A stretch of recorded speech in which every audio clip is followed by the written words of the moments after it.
Now students इस question को देखिए, कह रहा है if two dice are thrown or roll together, है ना, दो डाई लिया और थ्रो कर दिया। ये ऐसे मैंने आपको क्लास में बताया टोटल कितने आउटकम आते हैं 36। ये देखिए फर्स्ट डाई पे 1 2 3 4 5 6 और सेकंड डाई पे 1 2 3 4 5 6। ठीक है, एनसीईआरटी का एग्जांपल जैसा है।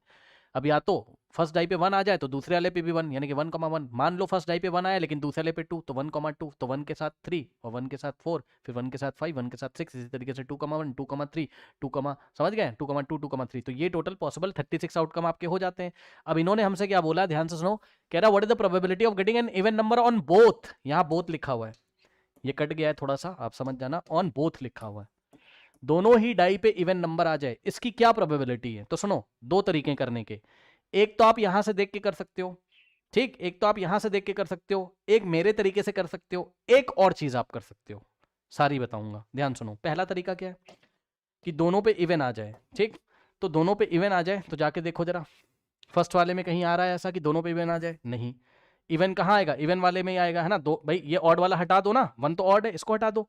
ऐसे रो वाइज देख लो, और 3 भी ऑड है, इसको हटा दो, 5 भी ऑड है, इसको हटा दो। यहाँ 6 लिखा हुआ है, समझ जाना, है ना। अब देखो जरा, अब 2 वाले में देखोगे तो 2 वाले में आपको कहाँ मिलेगा? एक तो 2,2 मिलेगा, दोनों पे इवन। 2,4 दोनों पे इवन। 2,6 दोनों पे इवन। फिर 4 वाले में आ जाओ, 4,2 दोनों पे इवन। 4,4 दोनों पे इवन। 4,6 दोनों पे इवन। ठीक, फिर 6 वाले में आओगे, 6,2 दोनों पे इवन। 6,4 दोनों पे इवन और 6,6। तो कितने आ गए? 3 3 6 3 9, है ना।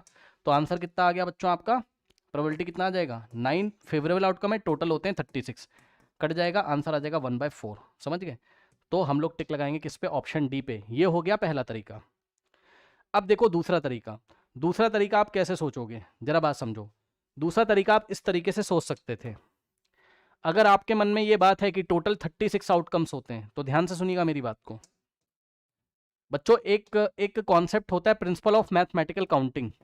ठीक है, प्रिंसिपल ऑफ, ये मैं आपको बता दे रहा हूं, ये मैंने क्लास में नहीं बताया। मैथमेटिकल काउंटिंग ये क्लास 11th में है, बट यहां से भी आप कर सकते हो। ये क्या कहता है, ध्यान सुनो। अगर किसी काम को करने के, पहले समझ लो, देखो, अगर आपको दो काम करने हैं एक के बाद एक, है ना, पहले काम को करने के अगर एक्स तरीके हैं, पहला काम एक्स तरीके से किया जा सकता है और दूसरा काम वाई तरीके से किया जा सकता है, यानी कि पहले काम को करने के एक्स तरीके हैं और दूसरे काम को करने के वाई तरीके हैं, तो दोनों को एक साथ एक के बाद एक करने के कितने तरीके होते हैं? यानी कि बोथ, दोनों ही टास्क को एक के बाद एक सक्सेसिवली, मतलब ये भी हो जाए उसके बाद ये भी हो जाए, तो दोनों को एक साथ करने के एक्स इंटू वाई तरीके होते हैं। अब सुनो, अभी समझ में आ जाएगा क्यों बताया ये। सुनो, एक बात बताओ, सुन लो।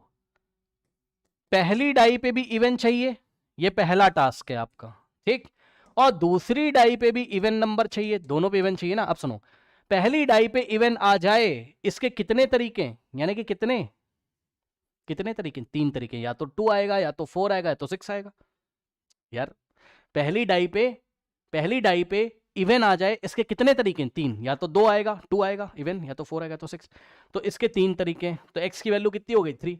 और दूसरी डाई पे भी इवन आ जाए, इसके भी 3 तरीके हैं, या तो 2 आएगा, या तो 4, या तो 6, है ना। यदि आप चाहें तो मैं लिख भी दूंगा, इवन नंबर कौन कौन आ जाए? 2 4 6, और दूसरे वाले पे भी क्या आ जाए? 2 4 और 6। ठीक है, तो दूसरे वाले पे भी इवन आने के कितने तरीके हैं? 3। तो टोटल तरीके, सुन लो, टोटल तरीके जब दोनों ही काम एक साथ हो जाए, मतलब पहली वाली पे भी इवन आ जाए और दूसरी वाली पे भी इवन आ जाए, तो x इंटू वाई करोगे, ये x है और ये y है, तो x इंटू वाई, 3 3 9, यानी कि 9 पॉसिबल ऐसे आउटकम होंगे जिसमें पहले पे भी इवन आ जाए और दूसरे पे भी इवन आ जाए। ठीक, तो 9 हो गए टोटल तरीके ऐसे जिसमें पहले पे भी इवन और दूसरे पे भी इवन आ जाए। ठीक, करेक्ट। तो 9 और टोटल है 36, वो तो आपको मन में याद ही है आपको कि 2 डाई को थ्रो करते हैं 36, तो 9/36 वापस 1/4 आ जाएगा। बोलिए, आया? दूसरा तरीका आया? बताइए, दूसरा तरीका आया? जल्दी से बताइए, फिर मैं तीसरा तरीका बताता हूँ, फिर मैं तीसरा तरीका बताता हूँ। ठीक, अब ध्यान से जरा चेक करिए बच्चों। ठीक, तीसरे तरीके में तो आप डायरेक्ट ही सोच सकते हो, तीसरे तरीके में तो आप डायरेक्ट ही सोच सकते हो। भाई ये कौन बनाएगा यार, इतना टाइम थोड़ी ना। मल्टीपल चॉइस क्वेश्चन में क्या आप टेबल बनाओगे 10 घंटे? भाई खुद सोचो, मल्टीपल चॉइस क्वेश्चन है यार एक नंबर का क्वेश्चन है मान लो, अब तुम टेबल बनाओगे तो पेपर कब करोगे? ठीक, तो ऐसे सोचा करो 2 मिनट में, एकदम 1 सेकंड में आना चाहिए। अब सुनो, तीसरा तरीका ये कि आप ऐसे सोच लेते हैं कि पहली डाई पे 2 आ जाएगा, या पहली डाई पे 4 या पहली डाई पे 6 आ जाएगा भाई। ये इवन इवन इवन, फिर दूसरी वाली पे भी इवन सोच लेते। दूसरी वाली पे 2 के साथ क्या क्या आ सकता है, अब सोच लो। पहली डाई पे 2 आ जाता, 4 या 6 और, है ना। अब 2 के साथ क्या आ सकता है दूसरी वाली पे, या तो 2 आ जाता, या तो 4, या तो 6। तो 3 तरीके तो ये हो गए, 2,2, 2,4, 2,3, 3 यहाँ से हो गए। समझ गए होगे यार, है ना। या तो ऐसा हो जाता कि पहली वाली पे 4 आ जाता और दूसरी वाली पे 2 आ जाता और तीसरी वाली पे 4 आ जाता, और सॉरी 4 के साथ 2 आ जाता, या तो पहले वाली पे 4 और दूसरे वाले पे भी 4 आ जाता, या तो पहली वाली पे 4 और दूसरी वाली पे 6 आ जाता। तो 1 2 3, ठीक। ट्री डायग्राम से कर लेंगे, जो मैंने आपको क्लास में बताया है, ट्री बना के कर लेंगे, ट्री डायग्राम से कर लेंगे। फिर हम ऐसा सोचते, क्या पता पहली वाली पे 6 आया हो और दूसरी वाली पे 2 आया हो, तो दोनों पे इवन। क्या पता पहली वाली पे 6 आया हो और दूसरी वाली पे 4, क्या पता पहली वाली पे 6 और दूसरी वाली पे भी 6 आया हो।